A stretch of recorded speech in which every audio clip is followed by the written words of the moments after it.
سورہ نحل کا آغاز ہے۔ نحل شہد کی مکھی کو کہتے ہیں۔ اس سورہ مبارکہ میں شہد کی مکھی کا ذکر ہے، اس مناسبت سے اسے سورہ نحل کہتے ہیں۔ یہ مکی ہے، ہجرت سے پہلے اس کا نزول ہوا۔ قرآن پاک کی ترتیب کے اعتبار سے اس کا نمبر 16 ہے، نزول کے اعتبار سے اس کا نمبر 70 ہے۔ اس میں 128 آیتیں اور 16 رکوع ہیں۔ بسم اللہ الرحمن الرحیم، اللہ کے نام سے شروع جو بہت زیادہ مہربان نہایت رحم کرنے والا۔ اتا امر اللہ فلا تستعجلوہ، اللہ کا حکم آ گیا پس تم جلدی نہ مچاؤ۔ کافروں کو کہا گیا کہ اللہ کا عذاب ایسا آنے والا ہے اور اتنا قریب ہے کہ سمجھو آ گیا، اب تم جلدی نہ مچاؤ۔ سبحانہ، اللہ کے لیے پاکی ہے۔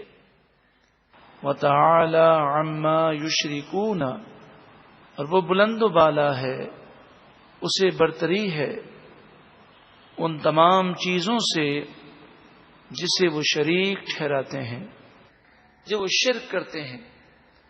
ان تمام بتوں سے اللہ تعالی پاک ہے، شرک سے پاک ہے، وہ حقیقی معبود ہے، اس کے علاوہ کوئی اور معبود نہیں۔ ينزل الملائکۃ بالروح من امرہ، اللہ تعالی اپنے حکم میں سے وحی کے ساتھ فرشتوں کو نازل فرماتا ہے۔ علی من یشاء من عبادہ، اپنے بندوں میں سے جس پر وہ چاہتا ہے اس پر وحی کو نازل فرماتا ہے، یعنی جسے چاہتا ہے مقام و مرتبہ دیتا ہے اور اسے نبی اور رسول بناتا ہے۔ ان انذروا، کہ تم لوگوں کو ڈراؤ، انہ لا الہ الا انا، بے شک میرے علاوہ کوئی معبود نہیں۔ فاتقون، پس تم سب مجھ سے ڈرو اور میرے عذاب سے بچنے کے لیے گناہ سے بچو اور میری فرمانبرداری کرو۔ خلق السماوات والارض، آسمان و زمین کو اللہ تعالی نے پیدا کیا۔ بالحق، حق کے ساتھ ٹھیک ٹھیک بنایا۔ تعالی عما یشرکون، ان تمام باتوں سے اللہ تعالی بلند و بالا ہے جو وہ شریک ٹھہراتے ہیں۔ خلق الانسان من نطفۃ، انسان کو پانی کی ایک بے وقت بوند سے پیدا کیا، نطفہ، اور پھر جب اللہ تعالی نے اسے بنا دیا تو کیسا اس کا نظام ہے، سر سے لے کر پاؤں تک جیسی اس کی ضروریات تھیں ویسی صلاحیتیں پیدا کی۔ فَإِذَا هُوَ خَصِيمٌ مُبِينٌ، پس جبھی تو وہ سخت جھگڑالو ہے۔ مراد یہ ہے کہ اپنی حقیقت کو بھول گیا اور اللہ کی بارگاہ میں وہ جھگڑا کرتا ہے۔ وَالْأَنْعَامَ خَلَقَهَا، اور اللہ نے مویشیوں کو پیدا کیا۔ لَكُمْ فِيهَا دِفْءٌ، ان مویشیوں میں تمہارے لیے گرم لباس ہے، یعنی اون ہے اور کھال ہے جس سے تم گرم لباس بناتے ہو۔ آج بھی چمڑا اور اون سردیوں میں بہت زیادہ استعمال ہوتا ہے۔ وَمَنَافِعُ، اور بھی کئی فوائد ہیں۔ وَمِنْهَا تَأْكُلُونَ، اور ان مویشیوں میں سے بعض وہ ہیں جنہیں تم کھاتے ہو، گوشت ملتا ہے۔ اسی طرح ان مویشیوں کے ہونے سے تمہاری زینت بھی ہے۔ وَلَكُمْ فِيهَا جَمَالٌ، اور تمہارے لیے ان مویشیوں میں حسن ہے۔ حِينَ تُرِيحُونَ، جب تم شام کو انہیں واپس لیتے ہو۔ وَحِينَ تَسْرَحُونَ، اور جب تم انہیں چرانے کے لیے باہر نکالتے ہو۔ قرآن مجید فرقان حمید کا نزول جس عرب قوم پر ہوا ان کے یہاں یہ طریقہ تھا، اور آج بھی جو لوگ جانور پالتے ہیں وہ جانور کے لیے دروازہ کھول دیتے ہیں اور جانور نکل جاتے ہیں۔ اس زمانے میں جنگلات تھے اور اس طرح کی جگہ تھیں جہاں سے جانور اپنی غذا حاصل کرتے، اور پھر اللہ تعالیٰ نے جانوروں کو یہ سوچ دی ہے کہ وہ جب واپس آتے ہیں تو اپنا گھر نہیں بھولتے۔ یہاں تک کہ آپ دیہاتوں میں جا کر دیکھیں کہ جب بکریاں واپس آتی ہیں اور گھر کا دروازہ بند ہو تو گھر پر وہ اپنے سر کو مارتی ہیں، وہ کسی اور کے دروازے میں نہیں جاتی۔ یہ اللہ تبارک و تعالیٰ کا کرم ہے۔ یہ فوائد بھی اپنی جگہ ہیں، اور دوسرا جن علاقوں میں جانور پالے جاتے ہیں، جانور زیادہ ہونا انسان کی شان و شوکت کو بڑھاتا ہے، کیونکہ یہ مال ہے، اور دنیاوی عزت جو ہے وہ مال سے بڑھتی ہے، اس کا تو انکار نہیں ہے۔ تو اللہ تعالی نے جو کچھ اس آیت کریمہ میں فرمایا، اشارت النص سے یہ بات معلوم ہوتی ہے کہ ہر وہ چیز جو ہمارے لیے مال ہے، گاڑی ہو، مکان ہو، فیکٹری ہو، بنگلہ ہو، اللہ تبارک و تعالی کا ہمیں شکر ادا کرنا چاہیے۔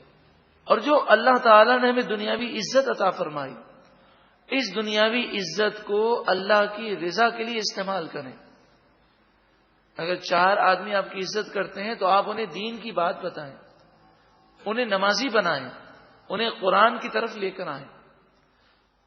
وہ بات میں نے اس سے پہلے بھی عرض کی تھی کہ ایک بھائی نے بڑی پیاری بات کہی، کہا ہم اپنا PR، اپنے ذاتی تعلقات اپنی دنیا کے لیے استعمال کرتے ہیں، کاش ہم اپنا PR دین کے لیے استعمال کریں کہ لوگوں کو دین کی طرف لے کر آئیں۔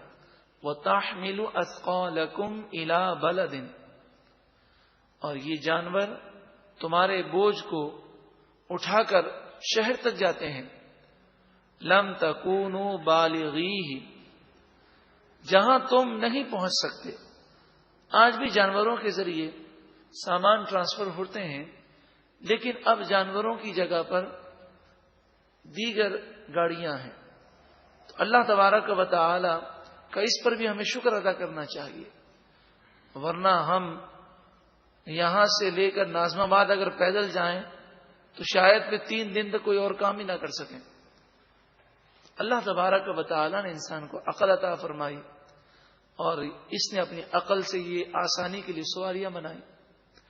الا بشق الانفس، یعنی پہلے تو فرمایا کہ تم جا نہ سکو، یہ بوجھ اٹھا کر منتقل نہ کر سکو، مگر اگر ایسا کر بھی لو تو اپنی جان کا ایک حصہ کھو بیٹھو، یا تو تمہاری کمر ٹوٹ جائے یا کبھی تم اپنے بستر سے اٹھ ہی نہ سکو۔ ان ربکم لرؤوف الرحیم، بے شک تمہارا رب ضرور رؤوف بھی ہے، رحیم بھی ہے۔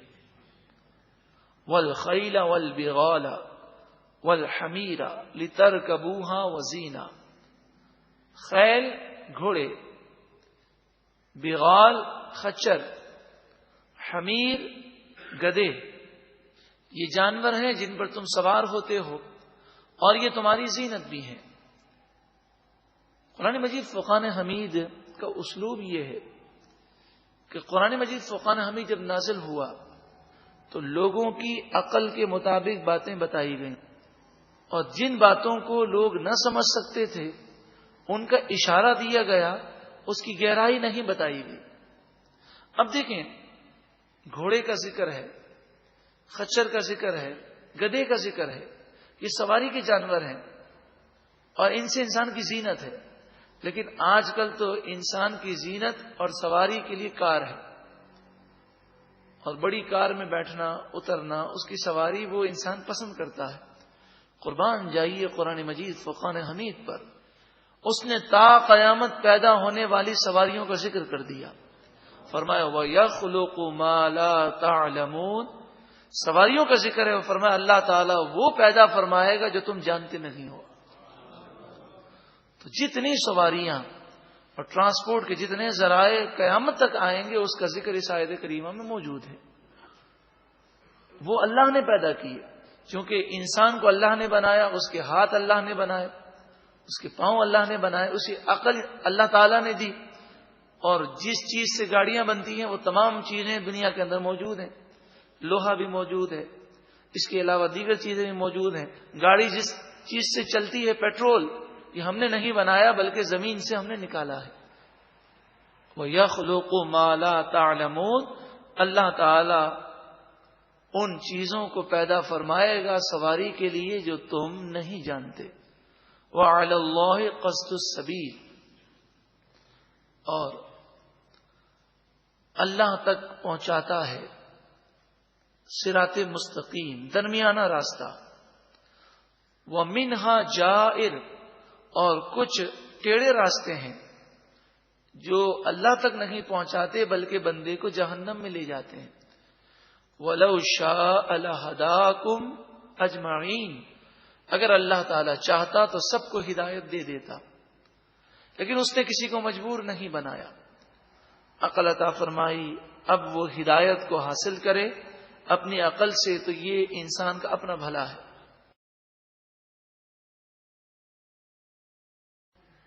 سورہ نحل کا آغاز ہے۔ نحل شہد کی مکھی کو کہتے ہیں۔ اس سورہ مبارکہ میں شہد کی مکھی کا ذکر ہے، اس مناسبت سے اسے سورہ نحل کہتے ہیں۔ یہ مکی ہے، ہجرت سے پہلے اس کا نزول ہوا۔ قرآن پاک کی ترتیب کے اعتبار سے اس کا نمبر 16 ہے، نزول کے اعتبار سے اس کا نمبر 70 ہے۔ اس میں 128 آیتیں اور 16 رکوع ہیں۔